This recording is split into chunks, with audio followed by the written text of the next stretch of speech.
Hello and welcome to Behind the Music for Daily Hope. I'm Kristin, Holton, Prouty, back here again with you at our lovely Bigelow organ here at Victory. This week we are moving through our Immeasurably More series, and our emphasis this weekend is going to be about Immeasurably More Remade. Now this comes from Ephesians chapter 4, and there's lots and lots of verses, and it spills into chapter 5, so if you want to take the time to read that at home, I would encourage you to do that. But I'm just going to read you the two verses that Pastor Todd is focusing on this week.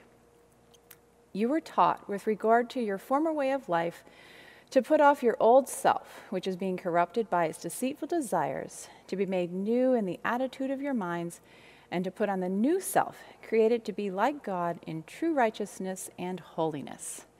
So he's going to take who we are and he's going to make it into something new. So I was thinking about that this week and how I was going to tie that in with the music that I was going to do for service. And I got thinking about how there's so much borrowing that takes place in art. We're always learning from the people who have come before us, whether that's in visual art or in music, especially in music. There was a time where you didn't have to pay royalties if you used something that someone else had already created. And now there's a lot of suing and, oh, you used this, 2 notes in a row, and I already used that 2 notes in a row. But it didn't used to be that way. It used to be a compliment if someone would take a piece and try and use it in their own creative way. Now, Johann Sebastian Bach was notorious for doing this.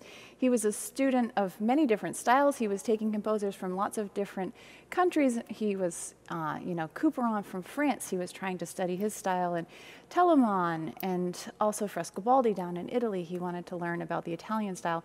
And so he would take all of these things and then he would synthesize and absorb them and create his own music, sometimes very much in the style of these other composers and sometimes just using it in a way that he would do for himself.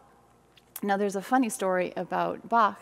When he was 20 years old, he was so interested in the music of Buxtehude because Buxtehude was this well-established organist in Germany. And so Bach took some time off work and he walked over 280 miles to go see this organ and to study at the feet of Buxtehude. Now, I think he probably had in mind that he also wanted to be Buxtehude's successor because Buxtehude was quite old at this time. The problem was that Buxtehude had clearly stated that whoever was going to be his successor had to marry his unwed daughter. Now, rumors have it that she maybe was not the most attractive woman because she was already 50 at this point, and nobody had wanted to take this prominent post by having to marry her. And Bach joined the ranks of those, where he decided after his 3 months he was going to walk 280 miles back, taking with him much of the music that he had copied by hand of Buxtehude so that he could continue to study that. So this weekend I'm going to play for you a little bit of music by Frescobaldi, and then a little bit of music by Bach, and to see how those tied in together. These are canzonas. The first one is going to be from Fiora Musicali, which is one of the collections of music that Frescobaldi put together, and that we have a copy of in Bach's own hand. So he was very, very intimately aware of this music. And then Bach went on to write his own canzona. So an example from Frescobaldi starts with a long note, and then the music starts to move, and then you'll hear another voice join, and it sort of has this fugal effect. Voice 2. Voice 3.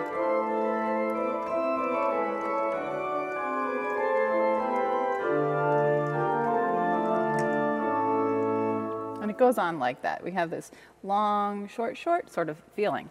Now Bach, he studies this music of Frescobaldi and he decides to make it bigger and better, remakes it into something even greater. So he decides to start it with the pedal.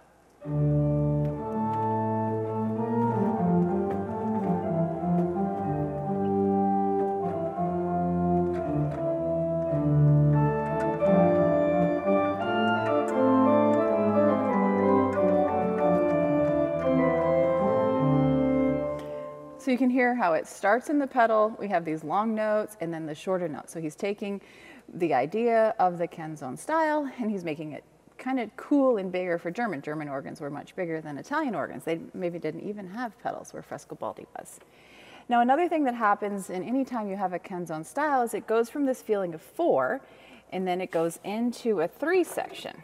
So Frescobaldi does that like this.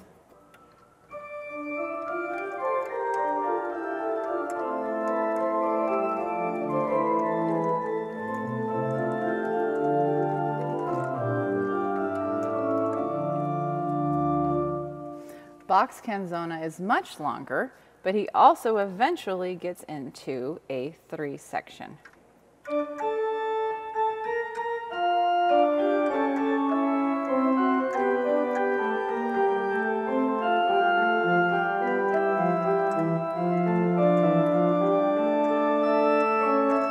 Pedal.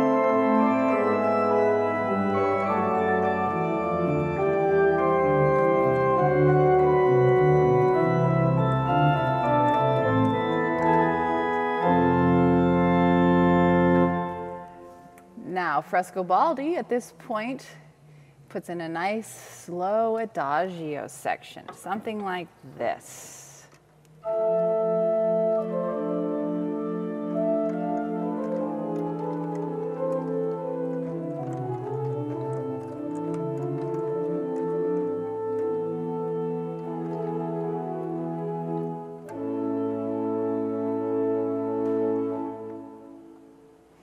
And Bach, through his infinite wisdom, says, yes, I'm also going to do an adagio because I'm copying the Canzona style of Frescobaldi, but he just puts tiny little couple measures at the end and he keeps it on a nice big registration because that's how he's ending the piece.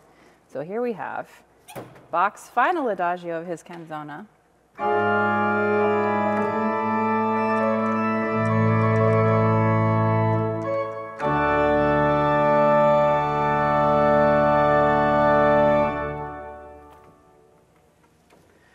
So I know that was a lot of information, and there's probably a lot more in my head that I didn't get out and share with you, but these are some of the thoughts that have been going through my head as I was thinking about what it means to be remade in the hands of the master.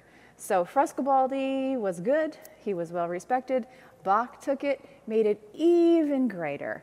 And so think of yourself this week as you're thinking about becoming remade as just being a piece of music that God is taking and he's going to make it into something even bigger and better and greater than you could even ask or imagine.